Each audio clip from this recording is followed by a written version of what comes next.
Então, o que seria habilidade? Então, nós partimos dessa definição de habilidade para algumas considerações. Então, habilidade é capacidade de aplicar conhecimento para realizar tarefas, solucionar problemas. Ok.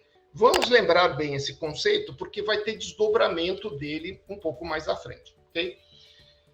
Então, isso aqui é uma forma diferente de ver os componentes da competência. Então, nós temos aí 3 pilares: conhecimento, habilidades, atitudes, né? E esses 3 pilares, eles sustentam a competência. Só que na hora que a gente começa a colocar uma lupa aqui e se debruçar nessas questões, a gente vê que as habilidades são separadas em hard skills e soft skills. Então, de onde surgiram esses conceitos? Vamos nos aprofundar um pouquinho mais. Então, o termo soft skill, ele surgiu aproximadamente na década de 70, quando o Comando do Exército dos Estados Unidos ele começou a ver que, apesar dele dar o mesmo treinamento para várias equipes, essas equipes tinham um desempenho diferente. E esse desempenho ele tinha muito a ver com a forma como essas equipes eram lideradas. Eles começaram a ver que existiam determinadas habilidades, conhecimentos, determinados elementos que não eram ensinados, mas faziam toda a diferença no resultado final que eles estavam buscando. Então, esse Paul Whitmore, ele foi uma das primeiras pessoas que começou a fazer pesquisa em isso, e a equipe dele definiu um contraste entre trabalhar com algo fisicamente, que era de hardware, né? E qualquer outra coisa que fosse suave ao toque, que fosse soft. E aí começou a primeira definição. À direita, uma cópia desse documento, né, que deu origem ao estudo das soft skills, a primeira referência que a gente tem sobre a questão das soft skills. Muito bem. Então, a partir dessa pesquisa que eles fizeram, eles criaram 3 critérios para julgar se uma habilidade seria uma soft skills. Então, primeiro, grau de interação com uma máquina. Então, quanto mais a pessoa tivesse que interagir com uma máquina, mais hard seria a habilidade. Quanto menos interação, mais soft. O grau de especificidade no comportamento. Quanto mais específico e previsível o comportamento, mais hard. Quanto menos específico e previsível, mais soft. E situações improvisadas e inesperadas. Quanto mais improvisado e inesperado, mais soft.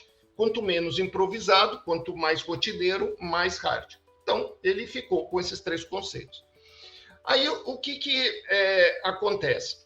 As hard skills, então, estão diretamente relacionadas à atividade profissional, intimamente conectadas ao conhecimento, facilmente observadas, quantificadas, treinadas, e são dos principais requisitos de uma atividade profissional. Mas as soft skills, elas estão diretamente relacionadas, elas não estão diretamente relacionadas a uma atividade profissional porque elas são transversais, né? Elas são habilidades que servem em qualquer atividade profissional, principalmente aquelas habilidades profissionais que lidam com outras pessoas. E elas estão intimamente conectadas com atitudes, né? Elas são pessoais, são intangíveis, são difíceis de mensurar. Então, isso torna muito difícil essas habilidades de serem quantificadas, medidas e de serem desenvolvidas também, porque ao serem intangíveis, quando você aprende a usar uma planilha, por exemplo, você tem lá uns critérios, e aí para você fazer a prova, se você colocar as fórmulas, souber trabalhar com a diagramação, com a planilha de um Excel, por exemplo, pronto, você passou, é certificado. Mas a soft skill não. A soft skill é um pouco mais complicado, porque na soft skill depende da situação. E dificilmente 2 situações são iguais. Dificilmente 2 negociações são iguais. Tá certo? Então, isso torna muito mais difícil a avaliação e o desenvolvimento dessas soft skills.